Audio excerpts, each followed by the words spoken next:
Kalyan. Madam వంగ గీత గారా పవన్ కళ్యాణ్ గారా అండి? ఖచ్చితంగా పవన్ కళ్యాణ్ గారే వస్తారు. ఎందుకు పవన్ కళ్యాణ్ గారే? ఎందుకు పవన్ కళ్యాణ్ గారే వస్తారంటే ఇంతకు ముందు వరకు మనకి ఎంత అభివృద్ధి జరిగింది ఏంటనేది మనం అంతా చూసాం.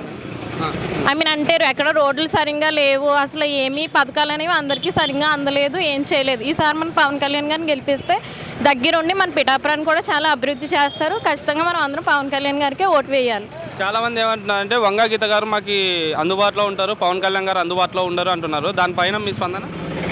ఇప్పుడు పవన్ కళ్యాణ్ గారు అందుబాటులో ఉండరు అని చెప్పేసి మీరు అంతా అనుకుంటున్నారు కదా, అది అనేది వాస్తవం కాదు. ఎందుకంటే ఇప్పుడు పవన్ కళ్యాణ్ గారు చేబ్రోలో బిల్డింగ్ ఎందుకు కట్టారు? మనకి ఇక్కడ ఉండడం కోసమే కదా. అంటే ఇప్పుడు ఆయన జనాల్లో తిరగడం కోసం అక్కడ చేబ్రోలో బిల్డింగ్ కట్టి ఇక్కడ ఉండడం కోసం. అంటే ఆయన ఇక్కడ ఉండి మన పిఠాపురాన్ని అంత అభివృద్ధి చేస్తానన్నప్పుడు ఆయన ఇక్కడే ఉంటారు. ఇప్పుడు ఆయన కోసమే కదా ఆయన కుటుంబం అంతా వచ్చి ఇక్కడ అంతా ఇచ్చేస్తున్నారు. దానికోసం పక్కాగా పవన్ కళ్యాణ్ గారు ఇక్కడే ఉంటారు.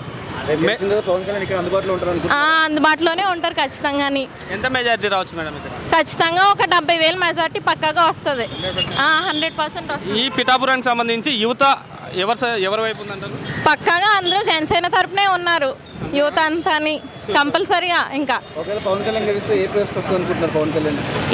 ఏంటండి పోస్ట్ రావడం ఏముంది, ఎమ్మెల్యేగా చేశారు, ఎంపీగా ఉదయ్ శ్రీనివాస్ గారు వస్తారు కంపల్సరీగా. ప్రభుత్వం ఏర్పడితే అదంతా ఆయన చేతిలో ఉంది. మేము సీఎం కావాలి అని చెప్పేసి మేము కోరుకుంటున్నాం. కాకపోతే ఆయన పెద్దలకు అనేది గౌరవం ఇస్తారు కాబట్టి ఆయన డిసైడ్ చేస్తారు. ఎవరు వచ్చినా సరే పవన్ కళ్యాణ్ గారే కావాలని అనుకుంటాం ఖచ్చితంగా.